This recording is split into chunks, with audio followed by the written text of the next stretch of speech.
Hello, beautiful people. Thank you so much for tuning in, and I hope you are having a magical day today, wherever you are at in the world.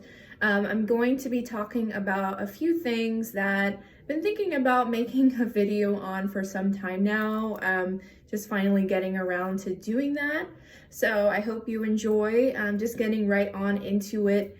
I know oftentimes in the spiritual community, we refer to our guidance that comes from within, our own intuition, our own connection, as the higher self. So I think it's important to realize that by labeling your guidance as the higher self, it automatically puts you lower or puts you less than. Whether we mean to do this or not, I know it's kind of like a buzzword, and I often catch myself saying it as well.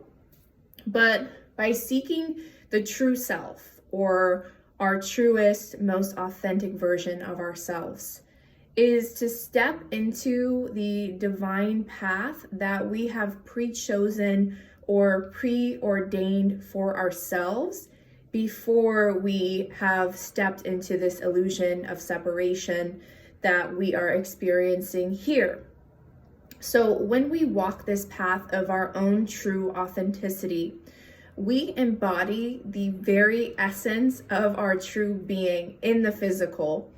We start receiving divine synchronicities from spirit that affirm we are on the right path.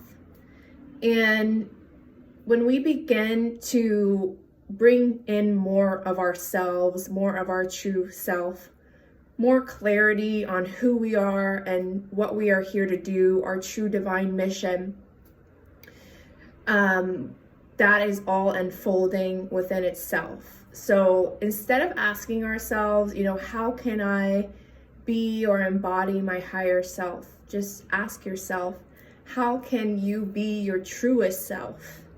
And we do this by honoring our truth, our passions, and what make us unique. So not by following like any path that has been laid out by any specific teacher or guru or your parents or anyone else, but by honoring your flow and what makes your heart sing. So no one else will be able to show you that. You'll need to discover it and remember it by following your divine guidance. We bring more into our lives by trusting our own intuition and by taking those steps forward. So also while on this topic, I feel like it's important to talk about guidance, our guidance systems, our spirit team, so to speak, as well. Once you do start your path on this journey, oftentimes we can relate spirit to the whisper in the stillness, so to speak. I feel that when we are kind of starting off on our spiritual journey, from my own experience, in the beginning, it's kind of hard to recognize, what is your intuition, what is spirit, guiding you. But once you start taking those leaps of faith and those steps in the right direction that in your heart are the right things, or the right choices to make, the right things to do, that voice becomes a little bit more clear with each step that you take. And then before you know it, the path is lit up before you on your yellow brick road, so to speak.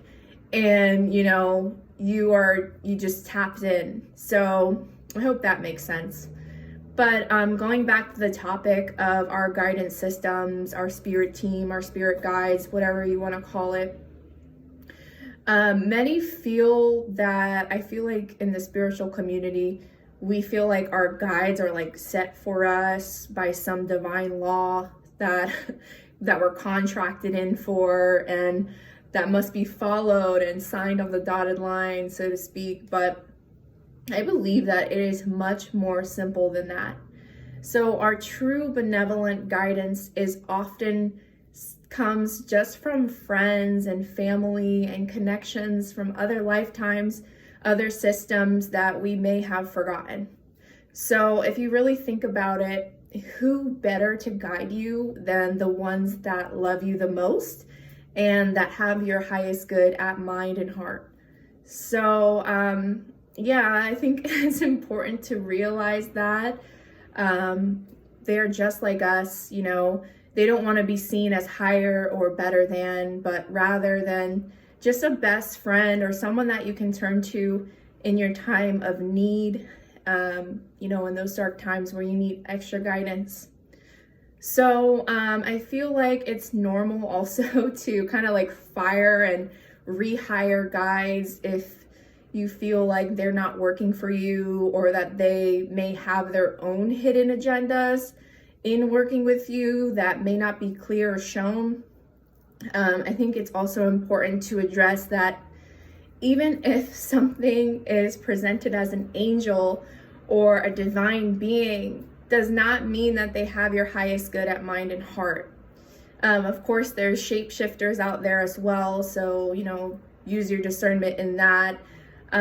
Discern the message that's coming through, discern the actual words that are being said versus the external appearance of what you're looking at as well. So that is very important.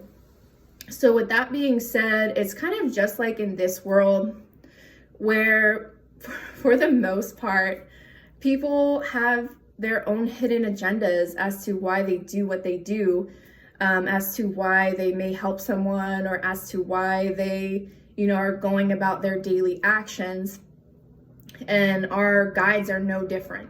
So it's important to realize that by tapping into your truest self and your most authentic version, you will be able to discern even more who are these beings that do have your highest good at mind and heart, because it will align with your truest authentic self, your true self, and the guidance that comes from within. So I hope that made sense. And I really hope that you enjoyed this video. As always, ladies, if you are interested in joining Tribe of Lioness, please reach out to me. I would love to work with you. Thank you guys so much again. Have a magical day. Namaste.